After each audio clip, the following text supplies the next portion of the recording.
to confirm if the 3 who are accused in the Nijjar killing were on student visas here in Canada? I can't. You cannot? I can't. There's information I just can't share with you at this time. This is an ongoing police investigation, and those questions reside properly with the RCMP or Minister LeBlanc. Generally speaking, if someone were on a student visa, would there be criminal record checks? Yes. There would be? Yeah. And then how does that process work? You check them, and if they have a criminal record, they don't come in. Okay. And then, okay. Do those reports concern you, though?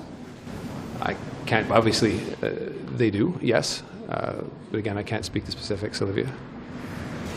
So you can't confirm or deny if they're on student visas? No. And you can't confirm or deny if they were still active, or? That's correct. Okay. Anything else you want to add? No. Okay. Thanks. What do you think your reaction to the fact that India's foreign minister responded to these arrests by saying they just show that Canada has been lax about who it lets into the country? What do you think of that response? How do you respond? We're not lax, and the Indian foreign minister is entitled to his opinion. What do you plan to do about this? About what the Indian foreign minister said? I'm going to let him speak his mind. It's just not accurate. And what about these reports? Is there anything the government's going to do to respond to this? I know you say you can't comment because it's I can't. but like anything, is there anything at all that the government's going to do? We about take this? any report like this very seriously. Are you involved in, is your office involved in the investigation at all, providing information to RCMP? We always cooperate with the RCMP. Have you been asked to cooperate in this case? We're always asked to cooperate, can't speak to specifics. Okay. Thanks. Alors, c'est colossal comme perte. Est-ce que vous trouvez que c'est trop, que ça doit changer?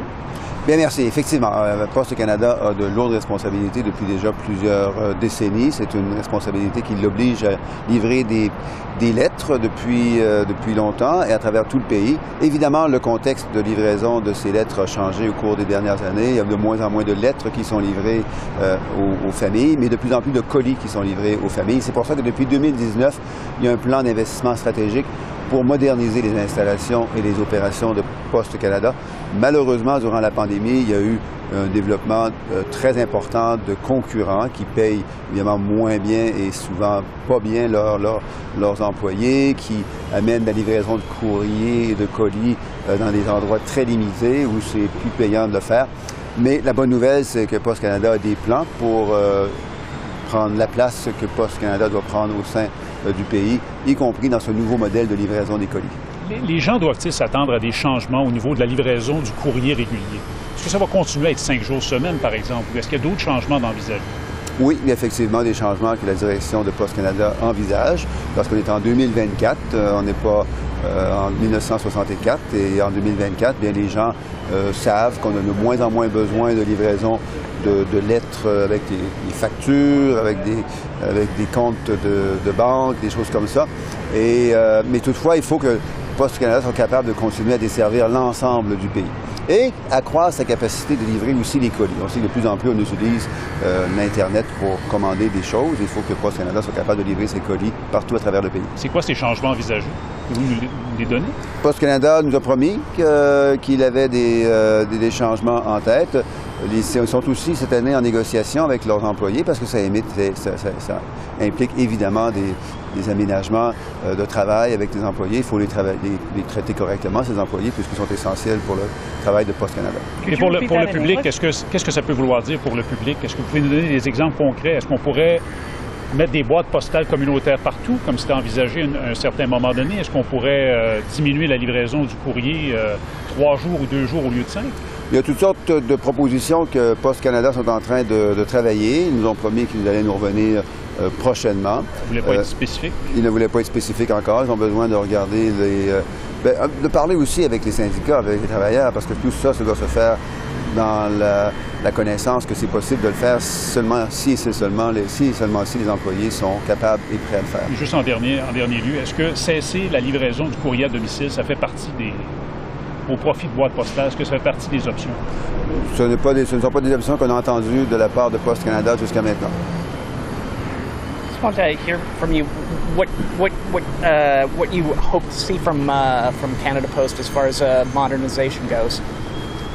as I was saying in French, but Canada Post has a substantial responsibility, which is to deliver mail across the entire country, including in They've rural. been doing that for like 150 years, though, right? So. And that's right. And the context has changed, obviously, that not in terms of that obligation, which is to deliver every Canadian the mail that they need, but also taking into account that we're in 2024, the reliance on standard mail has been decreasing for years, and that we understand why. We're less accustomed to, and we're less expecting the delivery of credit card bills and all sorts of other things that we now typically have on the internet.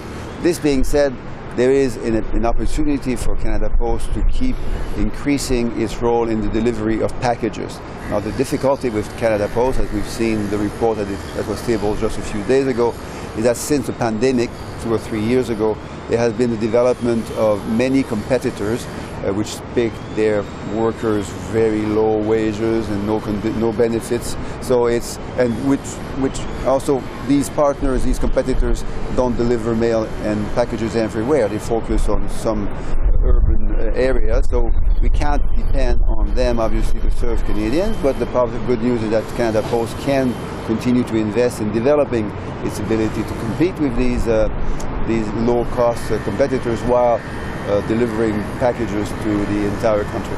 But the situation is pretty dire right now, like $750 million deficit, if I understand correctly. Like, what do they do in the interim? What does the government do in the interim?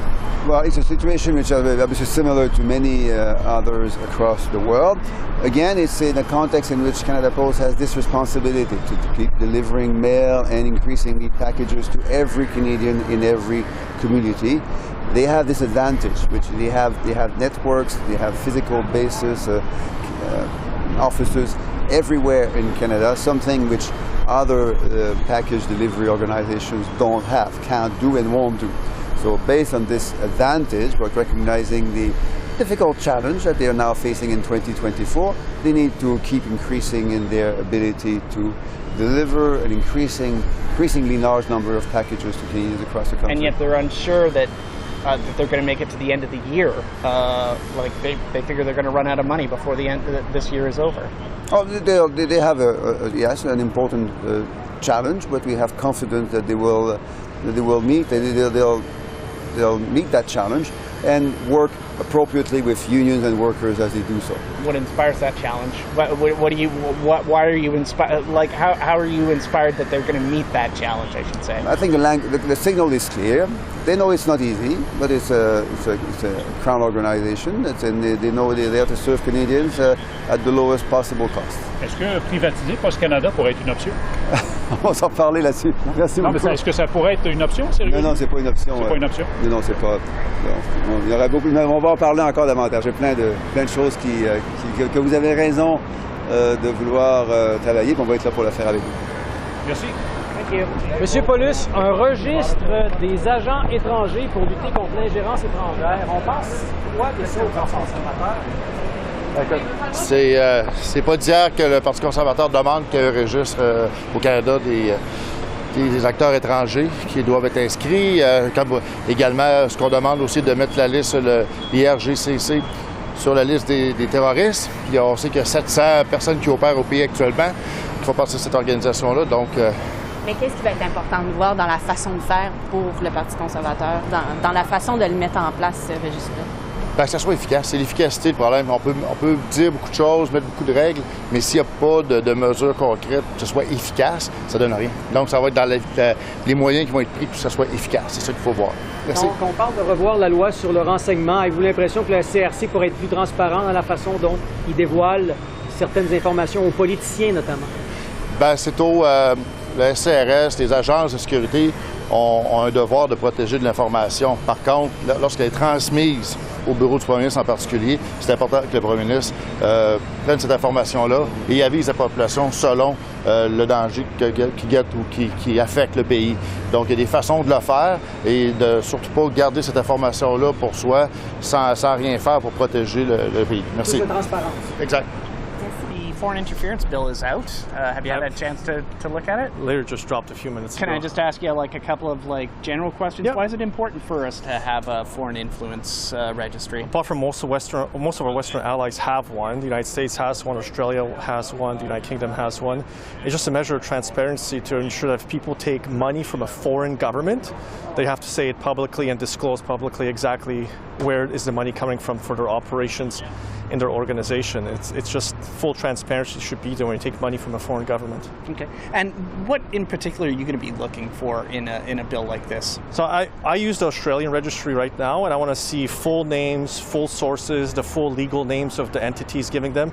And if it's an entity connected to a government, I want that government to be listed on there so it's very clear. If people try to do things like a subnational government is giving, like with these police stations, these so-called the China originating police stations are actually a subnational government that usually operates them. That should be publicly disclosed. It should be very detailed. That's what I want to see.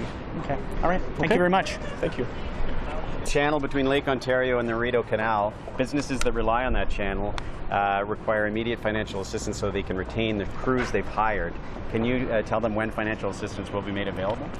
Well, we know this is a very important waterway for the community, for tourism, for access to the lake, also for pure transportation, as well as for municipalities around the area. So the department is in touch with the city. The relationships are good from what I hear. The communications are clear. People can access websites, now we go to social media.